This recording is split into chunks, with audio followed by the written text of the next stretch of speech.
5 बच्चे थे। एक बच्चा बोला मैं डॉक्टर बनना चाहता हूँ, एक ने कहा इंजीनियर बनना चाहता हूँ, एक ने कहा फलसफी बनना चाहता हूँ, एक ने कहा मैं कर्नल जनरल फौज में जाना चाहता हूँ। एक बच्चा सबसे ज्यादा हसीन भी वही है, सबसे बेहतरीन नंबर भी उसी के आए। कहा बेटे तुम क्या बनना चाहते हो? कुछ नहीं बोला। ओ बेटे बोलो ना क्या बनना चाहते हो? कुछ नहीं बोला, रोने लगा। मास्टर ने सर पे हाथ रख के कहा मुझे पता है तुम बहुत गरीब हो, मगर बिल्कुल रोना बंद करो मेरे लाल, मैं तुमको पढ़ाऊंगा, बताओ क्या बनना चाहते हो? बच्चा आगे बोला बड़ा और सहमते हुए नीचे को सर रख के बोला मैं सिहाबी रसूल बनना चाहता हूं। और मेरी माँ एक बात और कहती है मास्टर साहब के सियाबी वो होता है जिससे हुजूर बहुत प्यार करें, तो मुझे आप वैसे ही बना दीजिए जिससे मेरे सरकार आमना का लाल प्यार करने लगे। मास्टर ने बच्चे की पेशानी को चूम के कहा मेरे लाल तू सियाबी तो नहीं बनेगा, मगर तेरी माँ ने इतनी बेहतरीन तेरी तरबियत और ऐसी बेहतरीन तेरी नींव और बुनियाद रखी है कि तू आदमी बहुत बड़ा बनेगा। बच्चा जब बड़ा हुआ तो वाकई में आदमी बड़ा बना। उसका नाम डॉक्टर मोहम्मद इकबाल था। उसी ने कहा था कि मोहम्मद से वफा तूने तो हम तेरे हैं, ये जहां चीज है क्या लोहो कलम। नारे तकबीर। मैं आपके यहाँ ज्यादा इंशाल्लाह कोई बात नहीं करनी, मैं अपनी तकरीर शुरू कर रहा हूँ। हो सकता है मेरी जिंदगी की ये आखिरी तकरीर हो रही हो और आप कह दीजिए हाँ हो सकता है, क्योंकि मुझे मौत के जिक्र से डर नहीं लगता, मुझे गुनाहों से डर लगता है। अपने बच्चों को नेक बनाना चाहते हैं तो उनके साथ बैठ के मौत का जिक्र किया करें। मौला अली फरमाते हैं मौत को तुम याद करोगे तब भी मरोगे, और अगर नहीं याद करोगे फिर भी मरोगे, मगर बगैर याद किए बड़ी सख्त मौत आएगी, याद कर लोगे तो आसान आएगी। हमने सारी तकरीर नहीं हो रही है, इसको तकरीर का नाम ही ना दें आप, इसको आप बास कहें, इसको आप बयान कहें। तकरीर तो नेता लोग करते हैं, हम तो हुजूर की हदीसें बयान करते हैं। तवज्जो है कि नहीं? अब आप अंदाजा करें, ये ऐसा हो सकता है मैं सफर में रहता हूँ, आखिरी मेरी बहनें बैठी हैं, अल्लाह ताला सबको लंबी उम्र दे, सेहत वाली जिंदगी दे, ईमान वाली मौत दे। अगर यूं हो सकता है तो इस महफिल में भी कोई बंदा ऐसा बैठा हो सकता है जो आखिरी बार नसीहत सुन रहा हो, उसके बाद फिर वो कभी नसीहत न सुन पाए। अभी 2 हफ्ते पहले एक हाफिज कुरान की दस्तार होनी थी, उसने पूरा हिफ्ज भी कर लिया था। हल्का सा इसका ट्रेबल बढ़ाएं माइक वाले भाई, ट्रेबल इसका बेस थोड़ा कम करके ट्रेबल बढ़ाएं, आवाज थोड़ी बारीक करें, बस यहीं छोड़ दें। आपकी बड़ी मेहरबानी, बहुत अच्छा माइक है आपका, अल्लाह आपको खुश रखे, आमीन कह दीजिए सब लोग। तो वो हाफिज साहब हिफ्ज भी कर चुके थे मुकम्मल, और उन्हें फिर उन्होंने जो है वो दौर भी निकाल लिया था, और 1 हफ्ते के बाद दस्तार थी। घर आए थे जुमे की नमाज के लिए छुट्टी में, तो जुमे के लिए नहा के बाहर निकले, गिर गए, अस्पताल लेकर के गए, तो डॉक्टर ने कहा ये तो इंतकाल कर चुके हैं। तो माँ अपने बेटे के सर पे हाथ रख के कहती थी, 14-15 साल का हाफिज था, मेरे लाल तेरे साफा बनने की बड़ी उम्मीदें थी मुझे, मगर तूने मेरी बड़ी उम्मीदें तोड़ दी। फिर अपना दुपट्टा अपने बच्चे के सर पे अस्पताल में बांधने लगी, पागलों की हरकत करने लगी। उसके बाप से कहती थी देखो मेरे बेटे की दस्तार हो गई, उसकी माँ खुश हो गई। ये क्या मतलब है? इसका मतलब यह है कि जवानों की लाशें उठ रही हैं और बूढ़े खांसते हुए रह जा रहे हैं। मौला अली ने अपना घर बनाया था बिल्कुल कूफे के बाहर कब्रिस्तान के करीब। लोगों ने कहा आप कब्रिस्तान के करीब रहते हैं, बस्ती में नहीं रहते, क्यों? फरमाया जब बस्ती में रहता हूँ लोग गीबत करते हैं, उल्टी सीधी बातें करते हैं, मैं जब कब्रिस्तान में आके बैठता हूँ इन कब्र वालों के पास तो ये मुझे रब के करीब कर देते हैं, अपनी मौत याद दिला देते हैं। मैंने अब तक जितनी भी मौला अली की तकरीरें पढ़ी हैं, या जितनी भी सैयदना शेख अब्दुल कादिर जीलानी की गौसुल आजम की तकरीर, उनके बयानात, उनका बाज मैंने पढ़ा है, सब में मौत से शुरू होके मौत पे खत्म होते सुना है। एक हम हैं जिन्हें मौत की कोई फिक्र नहीं। सहाबा इकराम कहते हैं एक दिन नबी पाक को हमने देखा कि एक जनाजे में देर थी तो कब्रिस्तान में जन्नतुल बकी में बैठ गए। हुजूर कुछ कुरेदने लगे और अपने ऊपर जब फील करके आप बयान करेंगे ना तो उसका लुत्फ ही अलग होता है। हुजूर ने उसको उसमें तिनके से जमीन को कुरेदा और फिर हुजूर के टप टप आंसू से वहां की जमीन भीगने लगी, गीली होने लगी। इतने हुजूर के आंसू गिरे। मेरा इमाम कहता है आंखें रो रो के सुजाने वाले, जाने वाले नहीं आने वाले। सहाबा ने अर्ज की हुजूर आप क्यों रोते हैं? फरमाया मेरे नबी ने कब्र की तैयारी कर लो, ये आखिरत की मंजिलों में से सबसे पहली मंजिल है। जो इसमें कामयाब हो गया उसका आखिरत का सफर भी आसान है। अच्छा, आप में से कभी कोई रोया है रात को ये सोच के कि आज मैं इस बिस्तर पे लेटा हूं, कुछ दिनों के बाद मुझे ठंडी मिट्टी पे लिटाल के ऊपर से तख्ते और मिट्टी लगा के लोग चले जाएंगे? सोचा है कभी? इसी वजह से ये हमारे यहाँ बदअमली फैल रही है, मौत को भूलने की वजह से नौजवान नस्ल बर्बाद हो रही है। कुछ नहीं बचा नौजवानों के पास। इधर से मैं अभी जा रहा था, मैंने देखा कम से कम 10 लड़के, जब मैं आया तो वो 10 अलग अलग मोबाइलों में अपने न जाने किस चीज में लगे हुए होंगे। कोई गेम खेलते होंगे, कोई वीडियो देखते होंगे। ये इस कौम का मुस्तकबिल है कि इसे यहूदियों ने वहां बैठे बैठे बर्बाद कर दिया, अपने आलात इनके हाथों में दे दिए। तुम्हारे बच्चे खड़े होकर पेशाब करने लगे, तुम्हारे बच्चे मोबाइलों में जिंदगी गुजारने लगे, तुम्हारे बच्चों के अंदर तमीज और ये सब चीजें, तमीज, तमद्दुन, तहजीब, सारा कुछ निकल के चला गया। इसी वजह से न मेरी बहनों को कोई फिक्र, बिल्कुल जानवरों की तरह बच्चे पाल के बिल्कुल छोड़ दिए। चाहे वो जानवर बने, चाहे वो किसी को मारे, चाहे वो किसी को गाली दें, चाहे वो झूठ बोले, कोई फिक्र नहीं। मोमिन की पहचान ये नहीं है, मोमिन की पहचान ये नहीं है कि वो अकेला खुद ही नमाजी बने। मोमिन की पहचान ये नहीं है कि वो इश्क़ रसूल के दावे करे।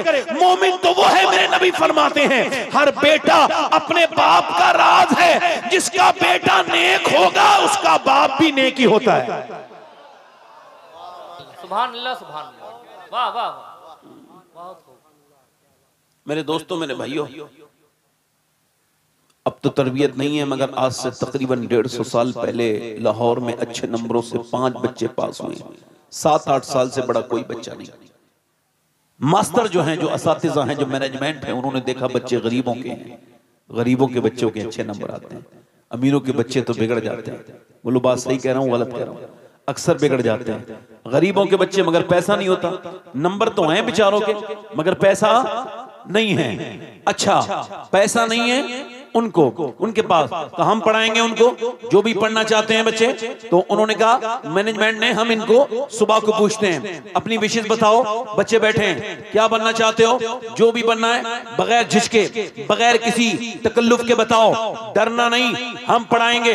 बोलो क्या बनना चाहते हो? 5 बच्चे थे। एक बच्चा बोला मैं डॉक्टर बनना चाहता हूँ, एक ने कहा इंजीनियर बनना चाहता हूँ, एक ने कहा फलसफी बनना चाहता हूँ, एक ने कहा मैं कर्नल जनरल फौज में जाना चाहता हूं। एक बच्चा, सबसे ज्यादा हसीन भी वही है, सबसे बेहतरीन नंबर भी उसी के आए, कहा बेटे तुम क्या बनना चाहते हो? कुछ नहीं बोला। ओ बेटे बोलो ना, क्या बनना चाहते हो? कुछ नहीं बोला, रोने लगा। मास्टर ने सर पे हाथ रख के कहा मुझे पता है तुम बहुत गरीब हो, मगर बिल्कुल रोना बंद करो मेरे लाल, मैं तुमको पढ़ाऊंगा, बताओ क्या बनना चाहते हो? बच्चा आगे बोला, बड़ा और सहमते हुए नीचे को सर रख के बोला मैं सिहाबी रसूल बनना चाहता हूं। मास्टर ने कहा बेटे तुझे पता है सियाबी कौन होता है? कहा वो सियाबी होता है जो हुजूर के जमाने पैदा होकर ईमान लाके ईमान पे रुखसत हो। कहा ये मुझे नहीं पता, मगर मेरी माँ का हाल ये है कि और माएं अपने बच्चों को भूतों की कहानी सुना के बुज़दिल बना के सुलाती है, और माएं गीत और लोरियां और पंजाबी जाहिलाना गाने सुना के अपने बच्चों को सुलाती हैं।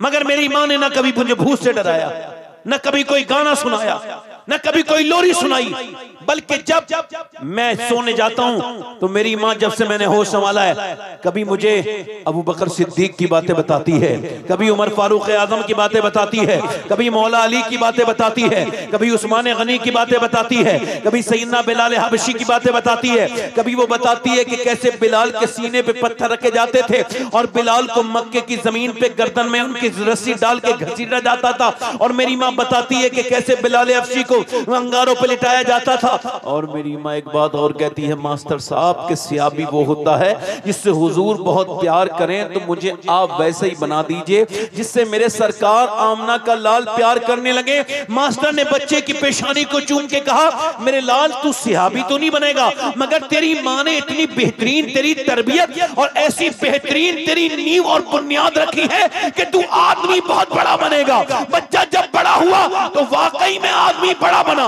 उसका नाम डॉक्टर मोहम्मद इकबाल था। उसी ने कहा था कि मोहम्मद से वफा तूने तो हम तेरे हैं, ये जहां चीज है क्या लोहो कलम। नारे तकबीर। 5 बच्चे थे। एक बच्चा बोला मैं डॉक्टर बनना चाहता हूँ, एक ने कहा इंजीनियर बनना चाहता हूँ, एक ने कहा फलसफी बनना चाहता हूँ, एक ने कहा मैं कर्नल जनरल फौज में जाना चाहता हूँ। एक बच्चा सबसे ज्यादा हसीन भी वही है, सबसे बेहतरीन नंबर भी उसी के आए। कहा बेटे तुम क्या बनना चाहते हो? कुछ नहीं बोला। ओ बेटे बोलो ना क्या बनना चाहते हो? कुछ नहीं बोला, रोने लगा। मास्टर ने सर पे हाथ रख के कहा, मुझे पता है तुम बहुत गरीब हो, मगर बिल्कुल रोना बंद करो मेरे लाल, मैं तुमको पढ़ाऊंगा, बताओ क्या बनना चाहते हो? बच्चा आगे बोला बड़ा और सहमते हुए नीचे को सर रख के बोला, मैं सिहाबी रसूल बनना चाहता हूं। मास्टर ने कहा बेटे तुझे पता है सिहाबी कौन होता है?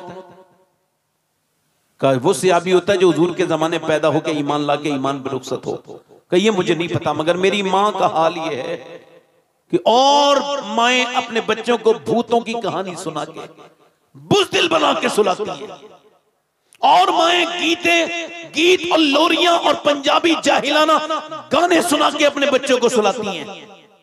मगर मेरी मां ने ना कभी मुझे भूत से डराया, न कभी कोई गाना सुनाया, न कभी कोई लोरी सुनाई, बल्कि जब मैं सोने जाता हूं तो मेरी मां जब से मैंने होश संभाला है, कभी मुझे अबू बकर सिद्दीक की बातें बताती है, कभी उमर फारूक आजम की बातें बताती है, कभी मौला अली की बातें बताती है, कभी उस्मान गनी की बातें बताती है, कभी सैयदना बिलाल हबशी की बातें बताती है। कभी वो बताती है कि कैसे बिलाल के सीने पे पत्थर रखे जाते थे और बिलाल को मक्के की जमीन पे गर्दन में उनकी रस्सी डाल के घसीटा जाता था। और मेरी मां बताती है कि कैसे बिलाल हबशी को अंगारों पे लिटाया जाता था। और मेरी मां एक बात और कहती है, मास्टर साहब के सियाबी वो होता है जिससे हुजूर बहुत प्यार करें, तो मुझे आप वैसे ही बना दीजिए जिससे मेरे सरकार आमना का लाल प्यार करने लगे। मास्टर ने बच्चे की पेशानी को चूम के कहा, मेरे लाल तू सिहाबी तो नहीं बनेगा, मगर तेरी मां ने इतनी बेहतरीन तेरी तरबियत और ऐसी बेहतरीन तेरी नींव और बुनियाद रखी है कि तू आदमी बहुत बड़ा बनेगा। बच्चा जब बड़ा हुआ तो वाकई में आदमी बड़ा बना। उसका नाम डॉक्टर मोहम्मद इकबाल था। उसी ने कहा था कि मोहम्मद से वफा तूने तो हम तेरे हैं, ये जहां चीज है क्या लोहो कलम। नारे तकबीर, नारे रिसालत, जिंदाबाद जिंदाबाद। खड़े होके हाँ बहुत अच्छे।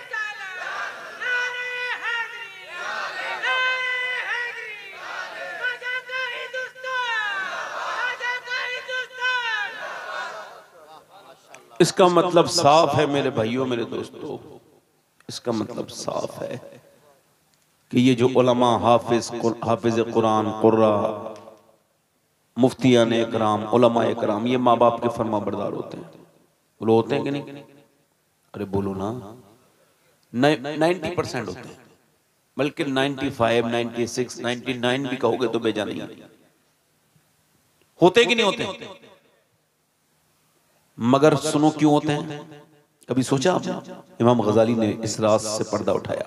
कहते हैं जब बच्चे को तुम गोद में लो ना, जब वो बोलना शुरू करे तो बच्चा अभी बोलना शुरू किया है, जानता कुछ नहीं है, अभी सिर्फ आवाजें निकाल रहा है, तुम उसे रिपीट कराना, मश्क कराना, तो फिर तुम देखोगे अल्लाह की कुदरत के जलवे। तजर्बा करना। अच्छा मैंने तजर्बा देखा किया है, आप अपने बच्चों पे करना। बच्चे जब बोलना शुरू हो गोद में लेना और कहना बेले बोलो बोलो बेटे अल्लाह अल्लाह अल्लाह अल्लाह। तजर्बा करना, बच्चा अल्लाह में जवाब नहीं देगा, अब्बा अब अब्बा अब्बा। अब आप कह रहे हो अल्लाह अल्लाह अल्लाह, जो कुछ नहीं जानता वो कह रहे अब्बा अब्बा। इमाम गजाली कहते हैं वो कहता नहीं है बल्कि उससे अल्लाह कहलवाता है। देख तूने इसे मेरा नाम सिखाया है, मैंने इसे तेरा नाम सिखा दिया। वाह वाह वाह, जिंदाबाद जिंदाबाद। क्या कहना, सुभान अल्लाह। और जब बच्चे 10-10 साल के पागल होने लगे। इसी वजह से पहले के लोग जब शादियां करते थे तो माल नहीं देखते थे, दीन देखते थे। अब तो हाजी जी हज करके आ गया है मगर इसकी नीयत ठीक नहीं हुई। ये काबे के चक्कर लगा के आया है या काबे के किसी और चक्कर में ही था, वहां भी उल्टे चक्कर तो नहीं लगा दिए इस बदबख्त ने। जो ये हाजी है, दौलतमंद है, फिर भी रिश्ता उससे करना चाह रहा है अपने लड़के का जहां मालदार ज्यादा माल हो। और हाजी जी कह रहे हैं मुझे कुछ नहीं चाहिए, शरीफ बहुत है ये आदमी, कुछ नहीं चाहिए, बस 1500 आदमी आएंगे, उनका खाना आपको बनाना है। मतलब इसकी हैसियत औकात नहीं है, दोस्ती तो है, ताल्लुकात तो हैं, मगर बेचारा अपने घर खिला नहीं सकता, नंगा है, भूखा है, फकीर है, इस वजह से दूसरे के कांधे पे रख के बंदूक छोड़ना चाहता है ये बदबख्त। और हमने भी एक दूसरे का खूनी पीना शुरू कर दिया। ऐसी शादियां लोग हमें बताते हैं, ऐसी शादी कर दी फलाने। मैं तो बड़ी तकलीफ में हूँ, किसी शादी में अल्हम्दुलिल्लाह जाता ही नहीं। अब जाता ही नहीं, उसकी वजह यह है क्या जाके देखूं, औरतों को बेपर्दा जाके देखूं, या फिर वहां पे माल की नुमाइश देखूं, या फिर वहां पे गरीब उस बाप को भी देखूं कि वो गरीब बाप जब शादी से वापस लौटा तो उसको नींद नहीं आ रही थी। उसकी बेटी अंदर सजदे में रो के कहती थी मालिक ना तो मेरा बाप मजदूर है, हम 4 बहनें हैं, ना तो कभी इतना माल हो पाएगा, ना मेरी शादी कभी हो पाएगी। और बाप उधर रात को सो नहीं पा रहा है कि हाय मेरी 4 बेटियां मालिक तूने दी हैं, मगर मैं कितना गरीब हूं कि दोस्त 500-600 1000 कमाता हूं, वो मेरे खर्च हो जाते हैं बच्चों में, मेरे पैसे ना होंगे, ना कभी मैं शादी मेरे बच्चों की कर पाऊंगा। ये तुमने एक दूसरे की हमने खून पीना शुरू कर दिए, हम जानवरों की तरह हैं, हम तेरे गम से परेशान। जिंदगी है जिंदगी और तू हमसे गुरेजा, जिंदगी है जिंदगी तू यहाँ अपनी कारीगरी में उलझी रही और डस गया इंसान को इंसान। जिंदगी है जिंदगी आपने कौन सी दीनदारी वाला काम किया है। मेरे दोस्तों मेरे भाइयों, मैं सैयद हूं, मगर इस महफिल में कोई ऐसा नौजवान हो जो ये ऐलान करे कि जब मैं शादी करूंगा तो बगैर किसी जहेज के सुन्नत के मुताबिक सादा, बगैर एक कप भी चाय पिए शादी करूंगा, जहेज नहीं लूंगा। और मैं उसका हाथ इस महफिल में चूमने के लिए तैयार हूं, क्योंकि जब उसका बाप उससे पूछे मोहल्ले वाले भाई क्यों नहीं लेगा जहेज, तो वो ये बात साफ साफ कह दे कि मुझे अपने इमाम का ये शेर समझ में आ गया है। का कौन सा शेर, का कौन देता है, देने को मुंह चाहिए, देने वाला है सच्चा हमारा। नारे तकबीर, नारे रिसालत, फैजाने आला हजरत, फैजाने हुजूर ताजुश शरीया जिंदाबाद। देने वाला है सच्चा, देने वाला है सच्चा। पहले लोग शादियां करते थे तो दीनदार देखते थे, हमारी तरफ तो कहते थे नानी तक चेक करो, अगर एक खराब आ गई तो घर बर्बाद हो जाएगा, इज्जतें खराब कर देगी। नानी तक चेक करो, इस्लाम भी कहता है नानी देखो, जरूर देखो। बेवकूफ नहीं थे, समझदार थे पहले के लोग हमारे बुजुर्ग, तभी तो हम तक दीन आ गया। वो कहते थे नानी चेक करो, इस्लाम कहता है बिल्कुल चेक करो।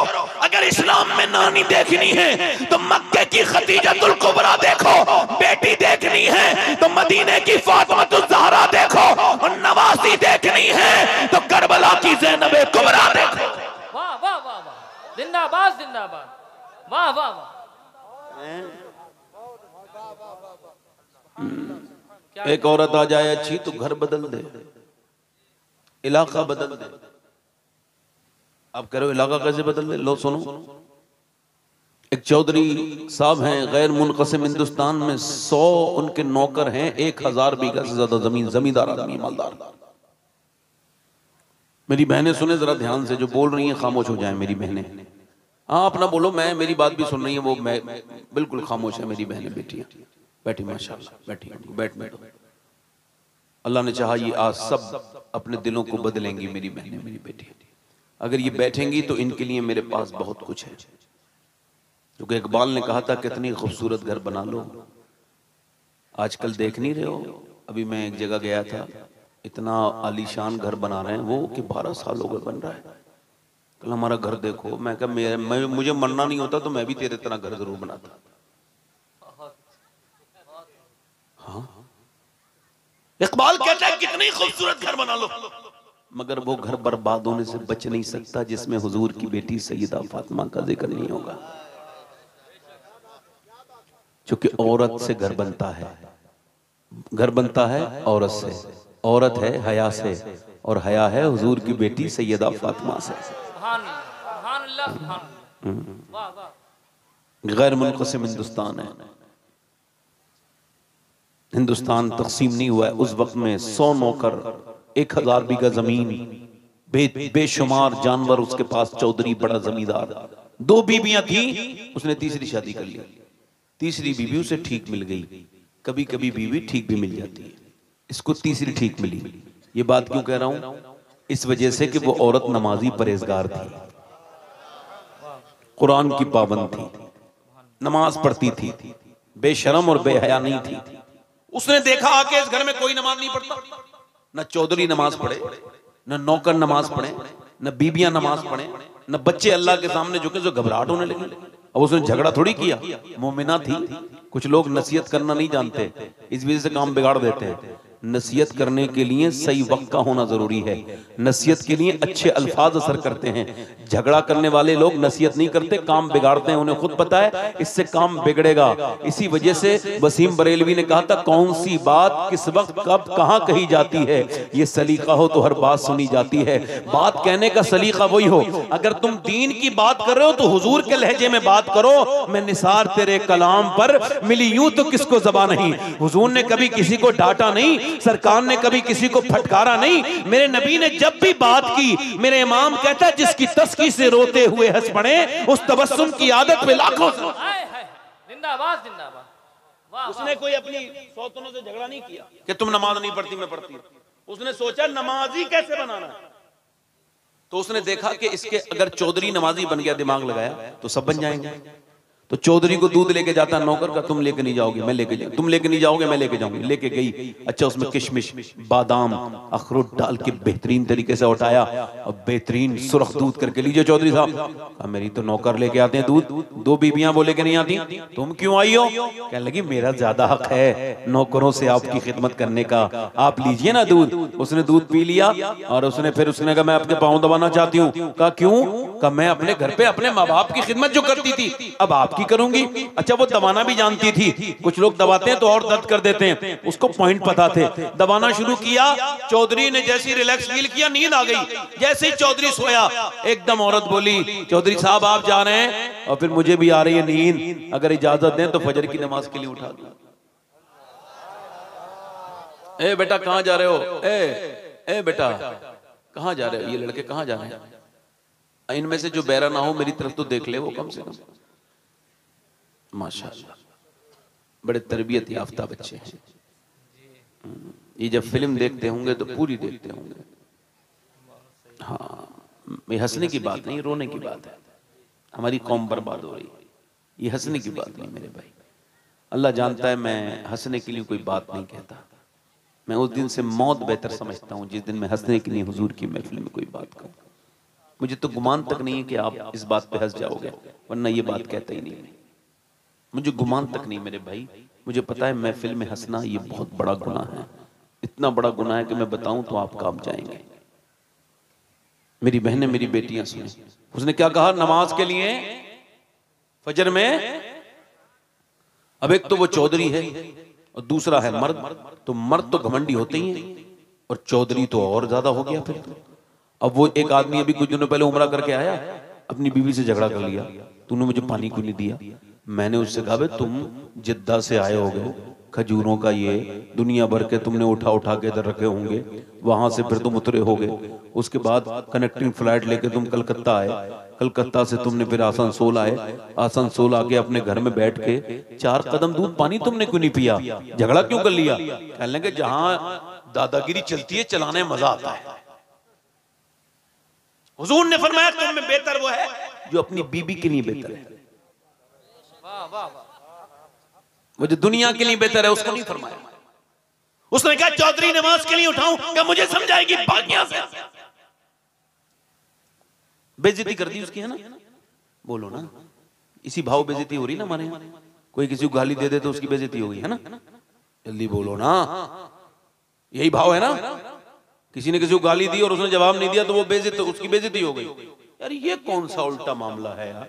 जो बदतमीज है इज्जत वाला है, जो तमीज वाला गाली नहीं दे रहा वो बेइज्जत है। ये कहां से तुमने उल्टा बाजार लगा लिया आपने भाई? ये गाली बकने वाला इज्जत वाला है और गाली सुनने वाला इज्जत वाला नहीं। सुनो, ये तुम्हारा अपना बनाया हुआ म्यार है, वरना मेरे रब का म्यार तो ये है, उस अबू जहल को इज्जतें नहीं मिली जो गालियां देता था, उस अबू बकर को अल्लाह ने इज्जतें दी हैं जो गालियां सुन के जवाब नहीं देते। वाह वाह वाह वाह, नारे तकबीर, नारे रिसालत, मसलके आला हजरत, फैजाने आला हजरत, अजमते वालिदैन, जिंदाबाद जिंदाबाद। भाग यहाँ से, उसने कहा निकल यहाँ से। उसका दिल नहीं टूटा, अल्लाह वाली थी, गुस्सा भी नहीं हुई, वापस चली गई गुस्से में। फिर दूसरे दिन दूध उठा के बेहतरीन तरीके से लाई। उसको कल का दूध भी याद आ रहा था चौधरी को, और कल की टांगे भी उसको अच्छा लगा था, मगर ऊपर के दिल से कहा नमाज के लिए कहेगी। चौधरी देखती हूँ, फिलहाल आप लीजिए तो दूध तो पीजिए, नमाज के लिए हाँ मैं देखूंगी, फिलहाल दूध पीजिए। दूध पिया उसने और फिर पाँव दबाने लगी। दबाते दबाते चौधरी को फिर नींद आई। जैसे ही नींद आई है चौधरी को, चौधरी साहब आपको नींद आ रही है और मैं भी जा रही हूँ, देखो गुस्सा ना करना, जलाल ना करना चौधरी, जरा नाराज ना होना, अगर बुरा ना मानो तो फजर की नमाज पढ़ने के लिए उठाऊं, अभी लफ्ज पूरे नहीं हुए हैं। उसने एक जोर से जन्नाटेदार हाथ लात उसके मारी और वैसे ही वो नीचे गिरी और उसका मुंह पत्थर में लगा और पत्थर से उस नेक औरत का पूरे होंठ फट गए और दांत हिल गए, मुंह से खून के कतरे नीचे को गिरे। मगर न जाने कितनी शरीफ माँ की वो बेटी थी, उसका बाप कितना शरीफ होगा जिसने ऐसी बेटी की तरबियत की। एक लफ्ज भी तो नहीं बोली, ये भी तो नहीं बोली मैं तुझे नमाजी बनाना चाहती हूँ, तू मुझे गालियां बकता है, लाते मारता है, एक भी लफ्ज नहीं बोली। बर्तन अपने उठाए, सर झुकाए वे चली गई, मगर रास्ता नहीं बदला। फिर आती रही, गालियां भी खाती रही, लाते भी खाती रही, ठोकरें भी खाती रही। एक आध हफ्ते के बाद चौधरी के दिल में अल्लाह ने रहम पैदा किया। कहने लगा तू ये बता, तू मुझे रोज उठाने आती है नमाज को, मैं तुझे मारता हूँ, गालियां देता हूँ, तुझे क्या लालच है? चौधरी की बेटी है, इतने आलीशान घराने की, तुझे क्या लालच है? कहने लगी बात लालच की नहीं चौधरी, बात यह है मेरे माँ बाप ने मुझे नमक हरामी नहीं सिखाई है, नमक हलाली सिखाई है। वाह वाह वाह, का तेरे घर में तेरा नमक खाती हूँ और तू है बेनमाजी। और नबी करीम फरमाते हैं जब बेनमाजी मरेगा उसको इतनी प्यास लगेगी, अगर सातों समंदर का पानी भी उसको पिला दिया जाए तो उसकी प्यास नहीं बुझेगी। जो अपने रब के सामने झुकता नहीं, बेनमाजी जलील होके मरेगा, भूखा प्यासा होके मरेगा। बेनमाजी जब मरेगा चौधरी, बेनमाजी का ईमान पे खात्मा भी नहीं होने की ये अंदेशा है कि उसका ईमान पे खात्मा ना हो। और चौधरी जो बेनमाजी मरेगा वो कयामत के दिन फिरौन और नमरूद के साथ जहन्नम में जाएगा। बस यही सोच करके मैं तुझसे लाते भी खाती हूँ, तेरे ठोकर, तेरे ताने, तेरे हाथ में तकलीफें उठाती हूँ, इस वजह से कि तू अगर बेनमाजी रहा तो मेरी आने वाली नस्लें भी बेनमाजी हो जाएंगी। मैं एक माँ हूँ, माँ बनूंगी, तो ये बता अपने बच्चों को जहन्नमी कैसे बर्दाश्त करूंगी? और कोई लालच नहीं, बस यही वजह है जो मैं आती हूँ। उसने नजर नजर में ही ऐसे भले सुखन कहे, मैंने तो उसके पाँव में सारा कलाम रख दिया। वो बोला जा सुबह मैं तुझे से नहीं उठाता, मैं तुझे सुबह उठाऊंगा, तू मुझे ना उठाना चौधरान, मैं तुझे सुबह को उठा दूंगा। अपनी बीवी को सुबह को उठाया, वुजू किया और जब वुजू करके सजदे में गया ना तो औरत भी फूट पड़ी अपने मालिक, अपने करीम के सामने और कहने लगी ए मेरे परवरदिगार तू बेहतरीन कदरदान है, तुझे मालूम है कि मैंने कितनी तकलीफें, कितनी लातें, कितनी गालियां और कितनी तकलीफें बर्दाश्त की है, तब ये यहाँ तक आया है। मेरे मालिक मैं कमजोर औरत हूँ, मेरी कोई हैसियत और औकात नहीं, तू दिलों को बदलने वाला है, मैं गुनहगार हूँ, तू करम करने वाला है। मालिक यहाँ तक झुकाना मेरा काम था, इसको अपना लेना तेरा काम है। मालिक इसे अपना बंदा बना ले, इसे नेक बना दे, नमाज इसका दिल बदल दे, मौला करम कर दे। औरत ऐसी रोई, अल्लाह का फजल हुआ, चौधरी का दिल बदला और ऐसा बदला कि तहज्जुद तक नहीं उसने कभी छोड़ी, पांचों वक्त का तो ऐसा नमाजी बना, अपने घर में बड़ी सी मस्जिद बनवाई जो आज भी आबाद है। उसने उसके 100 नौकर नमाजी बन गए, बीबियां नमाज पढ़ने लगी। उसने मोहल्ले उसमें जा जाके गांव में तबलीग करनी शुरू कर दी नमाज की। यहां तक के हर गांव में एक मस्जिद अपने पैसे से बनाई। एक औरत ने पूरे इलाके में नमाज की लहर दौड़ा दी। और जब इन दोनों के दरमियान बच्चा पैदा हुआ तो कोई आम बच्चा नहीं था, बल्कि वक़ौले हुजूर मुफ्ती आज़म हिंद, वो अपने वक्त का कुतुबुल अक़ताब था। उसका नाम सुल्तान मोहम्मद बाहू था। उसने कहा था तस्बीह फिरी पर दिल नहीं फिरिया, की लेना तस्बीह पढ़ के हूँ, इल्म पढ़ा पर अदब न सीखिया, की लेना इल्म नु पढ़ के हूँ। जब माँ बाप नमाज पढ़े पंजाब में तो बेटा सुल्तान मोहम्मद बाहू बन के पैदा होता है। जब माँ बाप नमाज पढ़े यूपी में तो अहमद रजा आला हज़रत बनता है। जब माँ बाप नमाज पढ़े बंगाल में तो बेटा अलाउल हक मंडवी बनता है। जब माँ बाप नमाज पढ़े देवा वाले के तो बेटा वारिस देवा बनता है। जब माँ बाप नमाज पढ़े इमाम, जब बाप नमाज पढ़े मईनुद्दीन अजमेरी के तो बेटा हिंदल वली अताए रसूल बनता है। जब माँ बाप नमाज पढ़ते हैं अब्दुल कादर जीलानी के तो बेटा गौसे आजम बनता है। जब माँ बाप नमाज पढ़े हुसैन के तो बेटा शहीद आजम बन के करबला में अपना सर रखता है और कहता है मेरी माँ फातिमा आप जब मदीने में इशा में सर झुकाती थी तो फजर में उठा भी लेती थी। हुसैन जब करबला के मैदान में सर झुकाएगा तो मैदान करबला में नहीं उठाएगा बल्कि मैदान क़यामत में उठाएगा।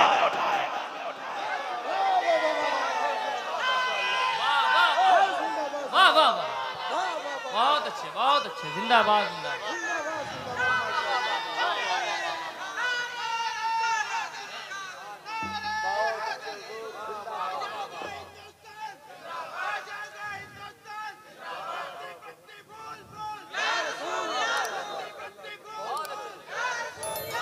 जिंदाबाद जिंदाबाद। कहाँ गई वो माएँ, अब तो मुसलमान बच्चियों की माओं ने ऐसा बिगाड़ा अपनी बेटियों को कि होटलों में बुर्के वालियां नजर आने लगी। अल्लाह। मैं बेटे मेरे भाई, अल्लाह बेहतर जानता है, जो सास से निकली है वो सब ने सुनी है, जो तार पे बीती है वो किसको खबर है।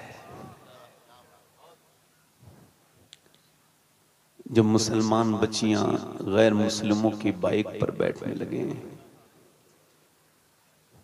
जब वीडियोस बना के मुसलमान लड़कियां ये कहने लगे हम इस्लाम छोड़ रहे हैं, जब उनके माथे पर गैरों के निशान लगने लगे, जब 10 साल के अंदर 10 लाख लड़कियां मुसलमानों की गैर मुस्लिमों के घरों में चली जाएं, तो फिर क्या तकरीर करने का दिल लगेगा, क्या कहेगा दिल।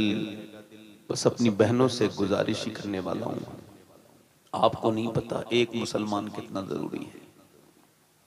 ज़ैद बिन हारिसा कहते हैं जब हुजूर के पत्थर मारे गए, जब वो ये बयान करते थे बड़े रोते थे। इसको एहसास करके सुनना मेरे भाई, जो मैं सुना रहा हूँ। जब बयान करते थे कहते जब हुजूर की पिंडलियां फट गईं, इतने पत्थर मारे गए सरकार के, बैठते हैं तो उठा के मारते हैं, एक पाँव उठाते हैं दूसरे पाँव पे मारते हैं। हुजूर को कहते हैं मैं उठा के बाग में लेके गया तो उतबा बिन रबिया का गुलाम अद्दास आया, कह लीजिए मेरे आका ने कहा ये आप ये खा लीजिए अंगूर। हुजूर ने बिस्मिल्लाह शरीफ पढ़ी और अंगूर हुजूर ने तनावुल किए। तो उसने कहा आप बिस्मिल्लाह पढ़ रहे हैं, यहाँ तो कोई बिस्मिल्लाह नहीं पढ़ता। बड़ा ध्यान से सुनना। हुजूर ने फरमाया तुम कहाँ के रहने वाले हो? नैनवा के। हुजूर ने फरमाया जहाँ के यूनुस हैं। कहा आप यूनुस को कैसे जानते हैं? मैं भी अल्लाह का नबी हूँ, वो भी अल्लाह का नबी है। अल्लाह अकबर। अद्दास नाम के आदमी के आंखों में आंसू आए। हुजूर का हाथ पकड़ के बोला मुझे कलमा पढ़ा दीजिए। वो कहते हैं ज़ैद बिन हारिसा इतना दर्द हुजूर को था, पिंडियां फटी थी और मेरे नबी पाक पूरा जिस्म लहू लुहान था, मगर जब एक आदमी ने ये कहा ना कि मुझे कलमा पढ़ाएं तो मेरे हुजूर मुस्कुराने लगे। पहले लोग ये कहते थे कि मेरे हाथ में दर्द हो और फिर सामने वाले हाथ को भी तकलीफ हो जाए, ये फसाना है। तुझे नींद नहीं आई, मुझे भी नींद नहीं आई, ये सिर्फ शायरी है। लोग कहते थे तेरे तकलीफ हो तो दर्द मेरे होता, ये शायरी है। मगर नहीं, अल्लाह ने फरमाया अजीजुन अलैहि मा अनित्तुम हरीस, तुम्हारा मशक्कत में पड़ जाना भी मेरे महबूब पर गिरा गुजरता है। इसकी तफसीर में मुफ्ती अहमद यार ग़नीमी कहते हैं, उम्मती जब गुनाह करता है तो सरकार को तकलीफ होती है।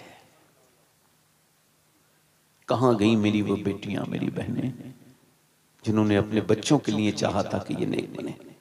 मदीने में एक औरत दुआ कर रही है, या अल्लाह मेरे नबी जंग जीत जाएं। क्या दुआ कर रही है? बोलो सब लोग बोलो। मेरे नबी, बाप जंग में है, भाई जंग में है, बेटा जंग में है, मगर दुआ क्या हो रही है? ये नहीं हो रही बाबा बाप बच जाए भाई। किसी ने आकर कर, हुजूर तो जंग जीत गए, औरत आई, मगर तेरा बाप शहीद हो गया। अच्छा, बाप तो मरने के बाद ही लोगों को एहसास होता है ना? हमारे यहाँ पहले बाप को रुलाते हैं, फिर उसकी मौत पे दिखावे के लिए रोते हैं।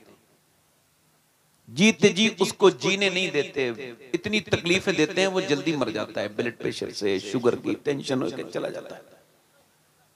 कभी उससे बात नहीं करते कि मेरे कत्ल के बाद उसने जफा से तौबा, हाय उस जोरे पशेमा का पशेमा होना।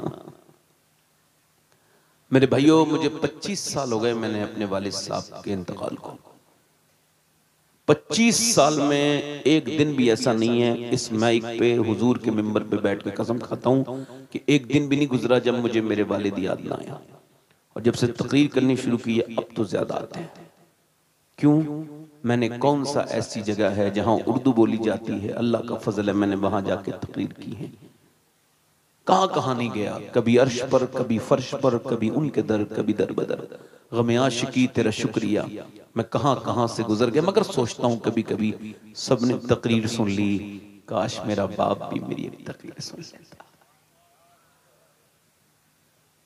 यार वो माली भी तो पौधे का रंग देख लेता जिसने लगाया था। तो अब जब वो फल उतरे ना तो पौधा रोने लगा। तो किसी ने कहा, पौधे ओ पेड़, आज तो तू पेड़ बन के फल देने में कामयाबी हासिल की है, आज क्यों रोता है? कहने लगा, तुम नहीं समझोगे, मेरा माली नहीं है, वो मेरा माली चला गया जिसने मुझे बचाया सारी दुनिया की आफतों से। वो बाप उस दिन मरता है। और आपको बताऊं, अगर आप कहें नायब मंजर ये आशिक रसूल नहीं है, कोई आपके ईमान पे फर्क नहीं पड़ेगा। आप कहेंगे ये साजिद रजा या हमारे सैयद साहब या हमारे मौलाना या हमारे ये हजरत, ये सब जाहिद साहब, ये जितने भी आशिक रसूल मेरे बारे में आप कहेंगे, कोई फर्क आपके ईमान पे नहीं पड़ेगा। मगर गुनाह है ऐसा कहना। मगर आपसे मैं जिसका नाम ले रहा हूं उसके बारे में आपने सोच भी लिया ना, तो बड़ा फर्क पड़ेगा। हुजूर ने फरमाया, उवैस करनी मेरा आशिक है। ये मुस्लिम शरीफ की हदीस। कल मेरी तकरीर पे किसी ने दिखाया, कोई कमेंट कर रहा था, मौलाना कह रहा था ये कहां से, इसकी दलील तो ये दे नहीं सकते। मैं कहा, तुम जलील हो, तुम्हें दलील की क्या जरूरत है? तुम पढ़ा करो ना, ये बुखारी, ये मुस्लिम शरीफ की हदीस है। हुजूर ने फरमाया, मेरा एक आशिक है, उसने मुझे कभी देखा नहीं। और फिर दाता लाहौरी ने कश्फुल महजूब में लिखा है, पूरी बात बयान करते हैं। जब कोई मदीने से आता है तो हम लोग क्या कहते हैं? मदीने से आने वाले को मदे खजरा कैसा है ना, हुजूर का रोजा कैसा है। मगर वो ये नहीं कहते थे, बकरी चराते थे, बकरी चराते थे। बकरियों की वजह से नहीं, माँ बीमार थी, उनकी फालिज में थी, उसका कोई ख्याल रखने वाला नहीं था। बस जब कोई आता था ना तो वैस फूट के रोते थे और उससे पूछते थे, ओ मदीने से आने वाले, इस कैफियत को अंदाजा करो, ओ मदीने से आने वाले। हम पूछते हैं गुम्मद खजरा कैसा है, वो पूछते थे, बता मेरे हुजूर की जुल्फे कैसी है, बता जरा उस हुस्न तमाम का वो हुस्न कैसा है, वो कमाल हुस्न हुजूर है। माँ देखती है, मेरा बेटा, एक दिन पूछा, मेरे बेटे क्या बहुत मोहब्बत करता है? कुछ न बोले, कुछ आंसू गरम गरम गिरने लगे। माँ ने सर पे हाथ रख, मेरे लाल बता क्या उनका दीदार करना चाहता है? फिर फूट पड़े, मत तुझे छोड़ के नहीं जा सकता। मेरे नबी ने फरमाया, जिसकी माँ बाप जिंदा हो वो उनकी इज्जत करे, मेरे साथ जिहाद में न जाए, उनकी खिदमत करे, उनकी साथ, मैं तुझे छोड़ के नहीं जा सकता। माँ ने कहा, मेरे लाडले, मैं तुझे इजाजत देती हूँ, 1.5 दिन की जा और अपने नबी का दीदार करा। उवैस का दिल खिल गया, मदीने से चला हूँ एक मुजरिम की तरह मैं जानिब तैबा। मदीने का सफर है और मैं नमदीदा, अल्लाह किसी के हाथ ने बढ़कर सहारा दे दिया, वरना कहां मैं और और कहा ये रास्ते पेचीदा पेचीदा। मेरे भाइयों मेरे दोस्तों सोचो गौर करो कि हम जब जाते हैं गुंबदे खजरा देखने की नियत से, मगर वो तो हुजूर को देखने की नियत से गए हैं। और जब मदीने पहुंचे हैं दरवाजे रसूल पे हाजिरी की है, आवाज दी है कि नबी पाक तशरीफ रखते हैं तो अंदर करम फरमाएं, मैं हुजूर का दीदार के लिए आया हूं। अंदर से पूछा कौन? का मेरा नाम उवैस है, मैं बकरी चराने वाला हूं, मेरी माँ बीमार है, उससे इजाजत लेके आया हूं, थोड़ा वक्त कम है, हुजूर है तो करम फरमाएं। अंदर से आवाज आई मुसाफिर रात को ठहरना पड़ेगा, सुबह को सिहाबी बन के दीदार करके दुआएं लेके चले जाना। बाहर से जब रोने की आवाज आई तो सिसकने लगे, बिलकने लगे। क्यों रोते हो? का मैं रुक नहीं सकता, मैं मां से वादा करके आया हूं, मेरी माँ को कोई पानी देने वाला भी नहीं। हुजूर आए तो कह देना एक बकरी का चराने वाला, कपड़ों पे उसके पहमद लगे थे, बोरी का टाट का लिबास पहने थे, आपके दीदार के लिए हाजिर हुआ था, मगर माँ की वजह से वापस जा रहा है। अच्छा बताओ कैसे वापस वो आए होंगे? जब ताजु शरिया को मक्के से वापस किया था हुकूमत ने, तब उन्होंने कहा था फुरकते मदीना ने वो दिए मुझे सदमे, कोह पे अगर पड़ते कोह भी तो हिल जाता, दागे फुरकते तैबा कल्ब मुझ में हिल जाता। काश गुंबदे खजरा कैसे तड़पे होंगे, कैसे गए होंगे उवैस। मेरा इमाम कहता है फिर के गली गली तबाह, ठोकरे सबकी खाए क्यों, या रसूल अल्लाह दिल को जो अक्ल दे खुदा, तेरी गली से जाए क्यों। अल्लाह उठकर तो आ गए हैं तेरी बज़्म से, मगर कुछ दिल ही जानता है कि किस दिल से आए हैं। वो उवैस तो आ गए, सुबह को सरकार आए, बेखबर हो गुलामों से वो आका क्या है। फरमाते कौन आया था? आयशा कौन आया था? अर्ज की या रसूल अल्लाह कोई मेरे दरवाजे पे बड़ी खुशबू फैली है, कौन आया था? का हुजूर कोई उवैस नाम का आदमी आया था, कपड़ों पे उसके पैमद लगे थे, टाट का लिबास पहने था, कोई बकरी का चराने वाला था। कहता था हुजूर को देखने आया हूं, वक्त कम है, माँ की वजह से वापस लौट गया। कोई माँ का फरमा बरदार था हुजूर, मगर बड़ा दर्द के बाद लौटा है। मेरे सरकार ने फरमाया जरा मेरा मिंबर लगा दो भाई सिहाबा। मिंबर लगाया, फरमाया सुनो मेरे सिहाबा, मेरा एक आशिक है, उसने अपनी माँ की इताअत की वजह से मुझे देखा नहीं। सुनो ए अली, उसकी दुआएं इतनी कबूल अल्लाह करता है कि तू अली मेरी उम्मत के लिए दुआ करा देना उससे जब मिले। ए उमर तुम मेरी उम्मत के लिए दुआ करा देना, तुम मेरी उम्मत के लिए दुआ करा देना।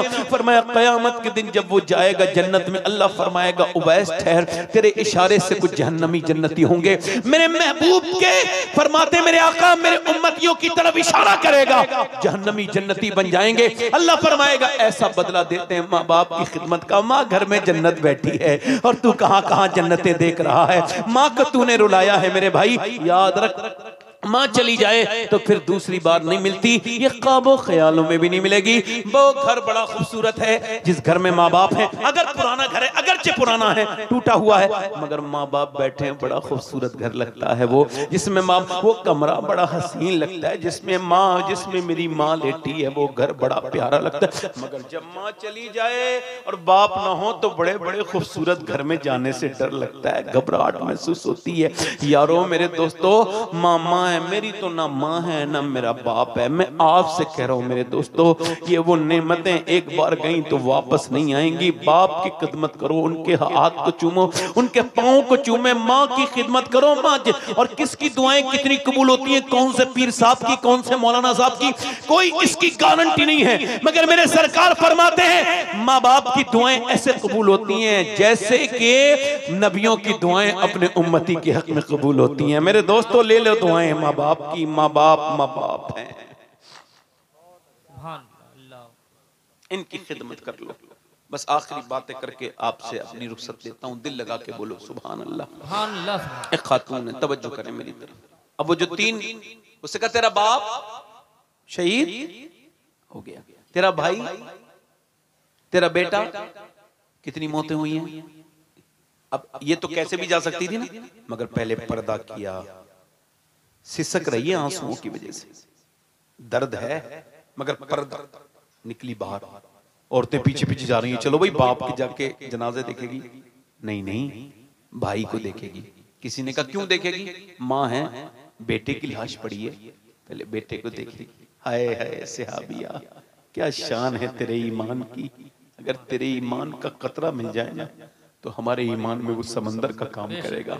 वो गई है ना, और सुनो, वो जब गई है ना, तवज्जो करो, तो वो जब गई तो औरतें पीछे गई, तो वो किसी के पास नहीं गई, सबके इरादे गलत, सबके कयास गलत। वो उधर गई जिधर हुजूर थे, पीछे जाके खड़ी हो गई। सरकार ने उसको मुलाहजा किया, देखा, दुआ की, अल्लाह तुझे सब्र दे। मेरी बहनें सुने, तेरा बाप, तेरा भाई, तेरा बेटा शहीद हो गया, अल्लाह तुझे सब्र दे।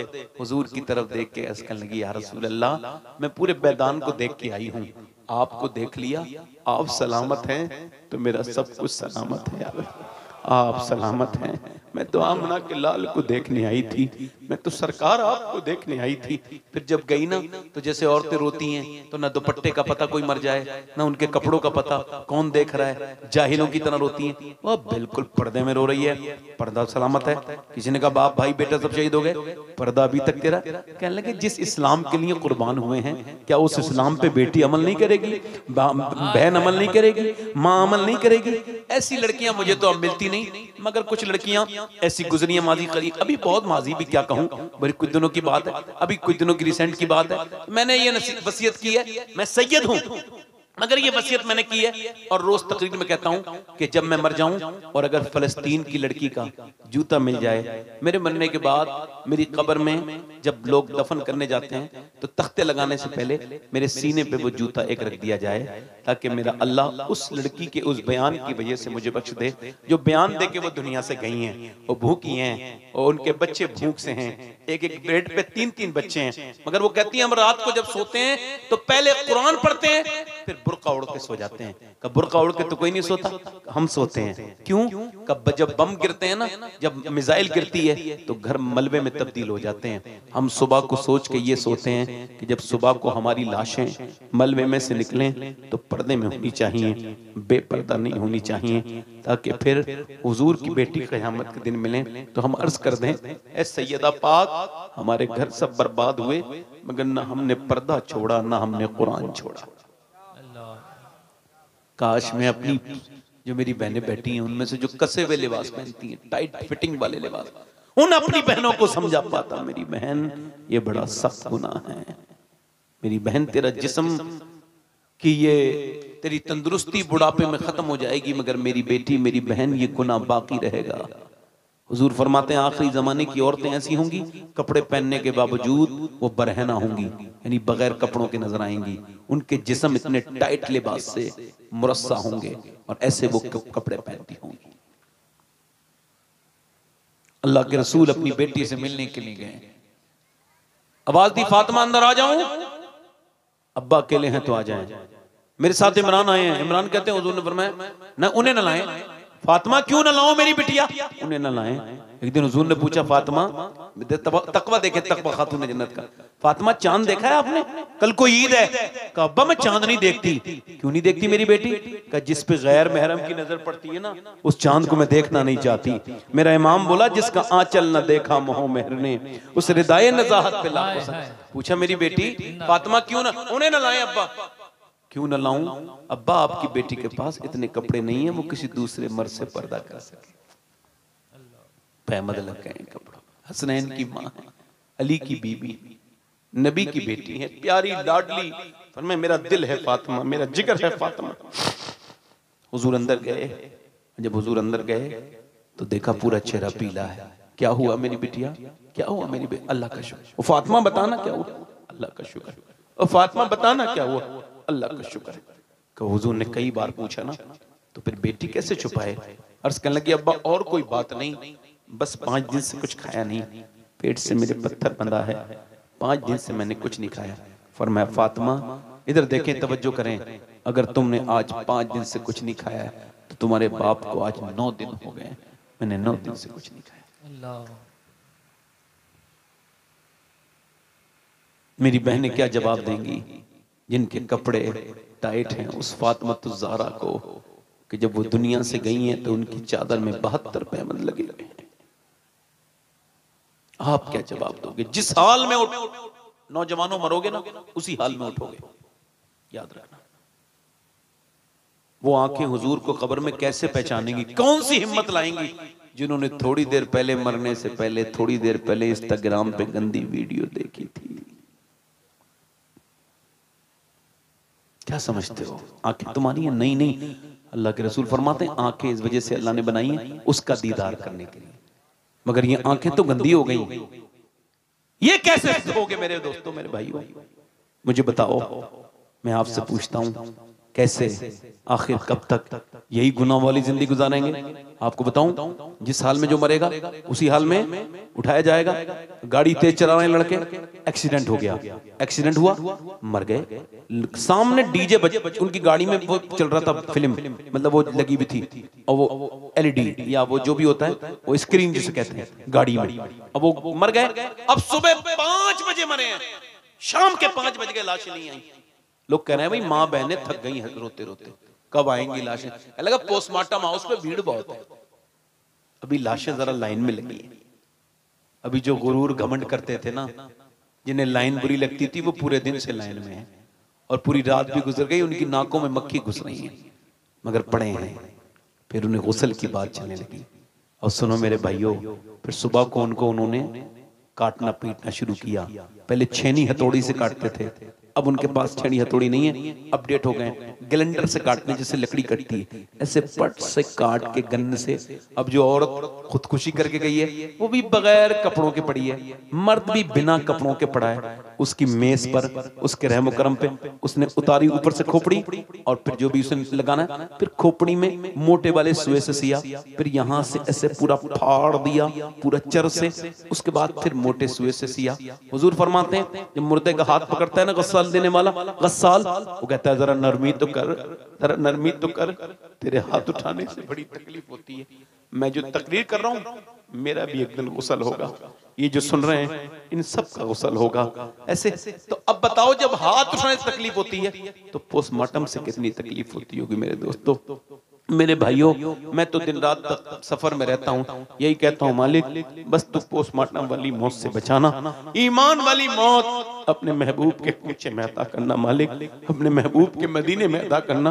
वो मौत जिस मौत में हुजूर की शफाअत मिले, वो मौत जिसमें तेरी रजा मिले।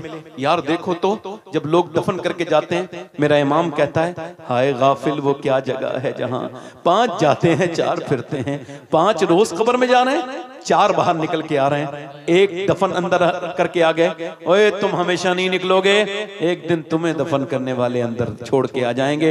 हुजूर फरमाते हैं दफन करके बाहर जाता है, कहाँ जा रहे हो मेरे दोस्तों, मेरे भाइयों, ओ मेरे बेटे तुम तो रुक जाओ, थोड़ी तो देर रुक जाओ मेरी कब्र पे। नहीं नहीं नहीं, कोई नहीं रुकता। हुजूर फरमाते हैं उसकी आवाज में इतना दर्द होता है मुर्दे की, अगर वो जिंदा सुन लें तो अपनी जिंदगियों पर रोएंगे, उसकी मौत पर नहीं रोएंगे। मेरे भाइयों मेरे दोस्तों, किस दुनिया से तुमने दिल लगा लिया, ये तुम्हें दफन करने के बाद देखेगी भी नहीं। जब बारिश होती है तो लोग अपनी छत संभालते हैं, अपने बाप की कब्र में जाके नहीं देखते पानी गया नहीं गया। किस दुनिया में तुम लगे हो, ये सब धोखा है, ये फरेब है। मैंने अपने बाप की कब्र पे मिट्टी डाली, मेरे बच्चे बड़े हो रहे हैं, मेरी कब्र पे मिट्टी डालेंगे, अगर उनको तौफीक मिली तो डालेंगे। और अगर मैं कहीं ऐसी जगह मरा है, हुए हम जो मर के रुसवा ना हुए क्यों करके दरिया, न कभी जनाजा उठता न कहीं मजार होता। अल्लाह ताला आपको सलामत रखे मेरे भाइयों। मगर मैं आपसे कह रहा हूं कब तौबा करोगे मेरे दोस्तों। एक खातून है, मेरी बहनें आखिरी मेरी बात सुने बड़े ध्यान से, मेरी बेटियां सुने। एक खातून है, मूसा अलैहिस्सलाम के जमाने में एक आदमी के पास आई, मेरे बच्चे भूखे, आदमी बीमार है, कुछ दे दे खाने को। उसने कहा मैं तो एक रात में एक नई औरत देखता हूँ, पसंद करता हूँ, तू रात को मेरे पास आ जाना, मैं तुझे दे दूंगा। उसने कहा मैं अपना जिस्म बेचने नहीं आई। वापस चली गई। जब घर गई ना तो बच्चे रोने लगे, अम्मा कुछ लाई, अम्मा कुछ लाई, अम्मा रोने लगी। वापस गई, एक बच्चा बेहोश हो गया। कुछ तुझे करना हो वो कर लेना। उस आदमी से बोली अभी फिलहाल मेरे बच्चे भूखे, मैं मजबूर हूं, दे दे। खाने को देके खिला के आ गई। जब आई ना तो रात को लेटी है उसके कमरे में, वो उसके हाथ लगाने वाला है, जिना करने के इरादे से हाथ आगे बढ़ रहा है, वो कांप रही है, मोमिना है, कांपते कांपते उसने हाथ जब लगाया ना वो रोने लगी, आंखों से फूट फूट के आंसू खूब गिरे। ए रोती क्यों है, पैसे नहीं मिले तुझे? पैसा सब कुछ थोड़ी होता है, ईमान भी कुछ होता है। मतलब मैं जब रात को जब मैं सजदा करती हूँ तब भी अल्लाह मुझे देखता है, और जब मैं आज जिस्म में अपने जिस्म का सौदा और जिना करने आई हूँ तब भी मेरा अल्लाह मुझे देख रहा है। तो मैं ये अर्ज कर रही हूँ, ए मेरे करीम, ए मेरे रहीम, ए माफ करने वाले, अपनी बंदी को माफ कर देना। अगर मेरे बच्चे भूखे ना होते और मैं मजबूर ना होती तो कभी जिस्म ना बेचती। ऐसी रोई, अल्लाह ने उसका दिल बदल दिया। बोला जा मैं तुझे अपनी बहन बनाता हूँ। वो तो चली गई, ये सजदे में जाके बोला मालिक एक दिन आई थी, हाथ तक नहीं लगाया और मैंने तो कितनी लड़कियों की इज्जतों पे डाके डाले हैं, मुझे माफ कर दे। फिर रो के बोला मालिक अगर मेरे जैसा करीम कोई नहीं तो तेरे जैसा माफ करने वाला भी तो कोई नहीं। फिर सो गया। सुबह को दस्तक हुई दरवाजे पे, रोते रोते सो गया। कब नींद आई पता नहीं चला। कौन? दरवाजा खोला, सामने बुजुर्ग खड़े थे। कहा कौन? कहा मेरा नाम मूसा है, अल्लाह ने तुझे सलाम भेजा।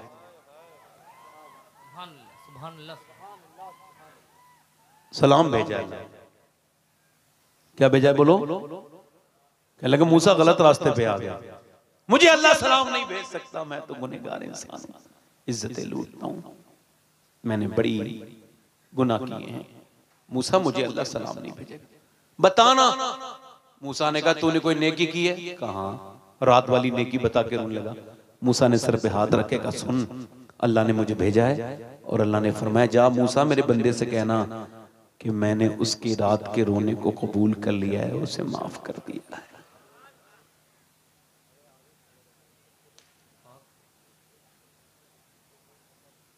एक बात पूरी हो जाए। हाँ मैं बात ही कर रहा हूँ, आप लोग बोले थोड़े डिस्टर्ब हुआ। मैं आपसे अर्ज कर रहा हूँ मेरे भाइयों, अमीरों के सामने रोए हो, कभी रब के सामने भी तो रो मेरे दोस्तों। कभी उससे भी तो कहो मालिक हमको माफ कर दे। कभी तो सोचो कि किस हस्ती के तुम गुलाम हो जो कब्र में भी तुम्हारे लिए दुआ करेंगे, हैं तुम्हारी कब्र में भी आएंगे, अपनी मुबारक तुरबत में भी तुम्हारे लिए दुआ करते हैं।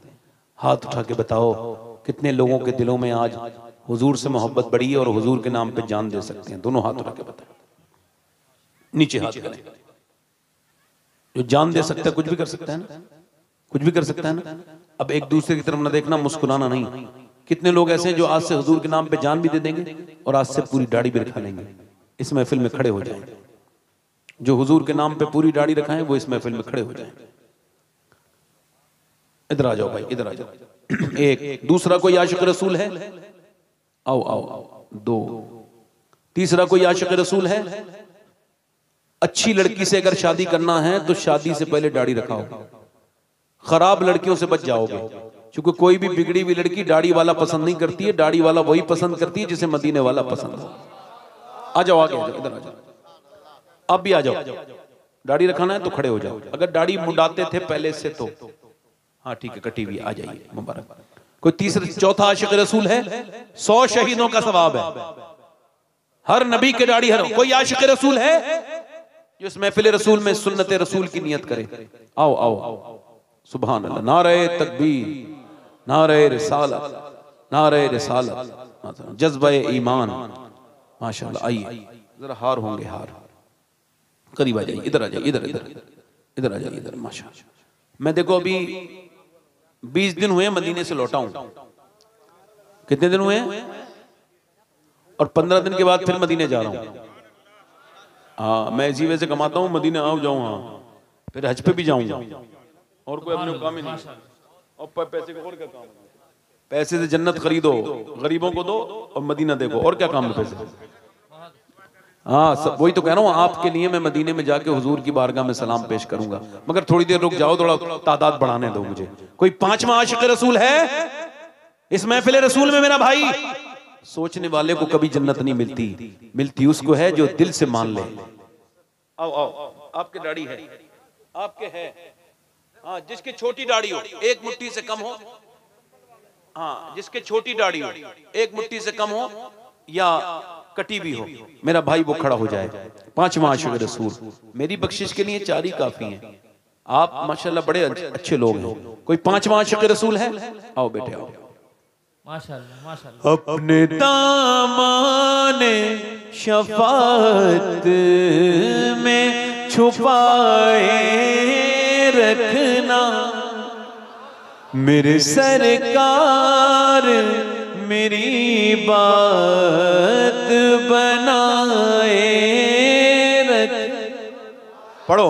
अपने दामाने शफाअत में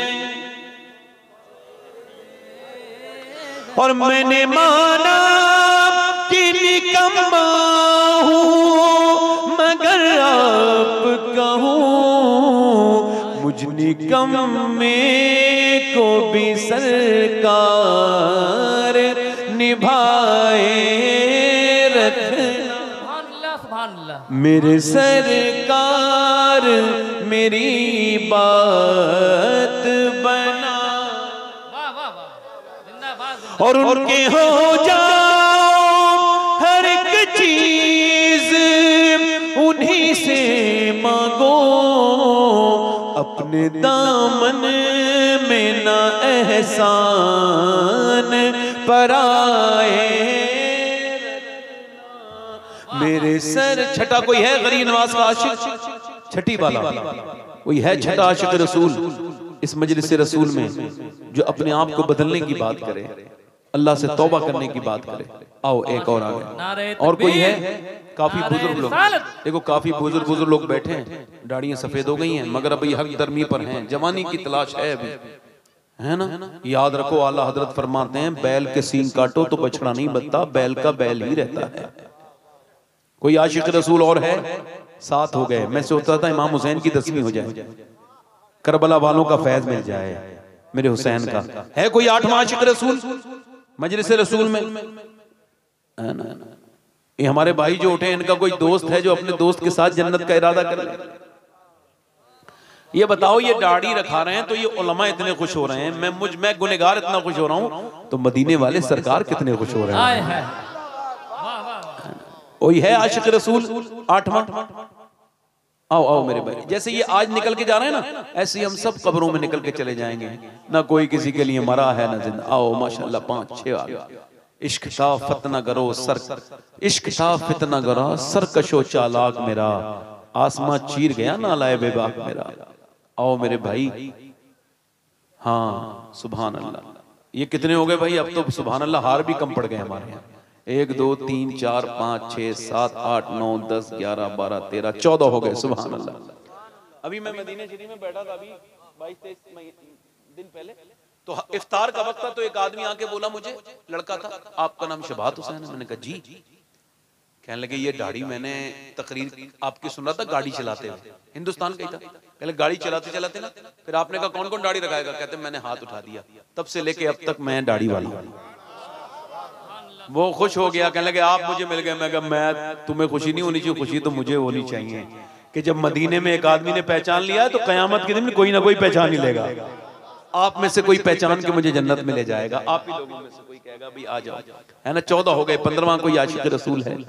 मैं तो कह रहा हूँ आ जाओ मेरे भाई सुभान अल्लाह आएगा इंशाल्लाह। ये भी आ गए चाचा आओ माशाल्लाह बड़ी देर में अरमान आइए सुभान अल्लाह 1 3 आ गए आ जाओ सुभान अल्लाह। हाँ सुभान अल्लाह। मेरी बहनें भी आज दिल में खुश हो रही होंगी कि हमारे जो गांव के लोग हैं वो आज हुजूर की मोहब्बत में कितने आगे बढ़ रहे हैं। सुभान अल्लाह आओ आओ सुभान अल्लाह। जब सवाने पे खुर्शीद क़यामत होगा अपनी जुल्फों के गुनहगार पे साए रख मेरे सरकार पढ़ो मेरे सरकार मेरी बात बनाए रखना मेरे सरकार मेरी बात अपने दामन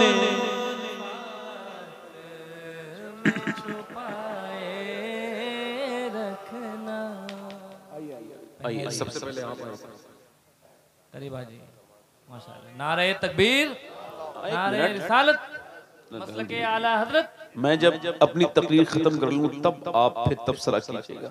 अभी खत्म नहीं हुई डाली नहीं आप अपने हाथ से डालिए ना भाई डालिए ना।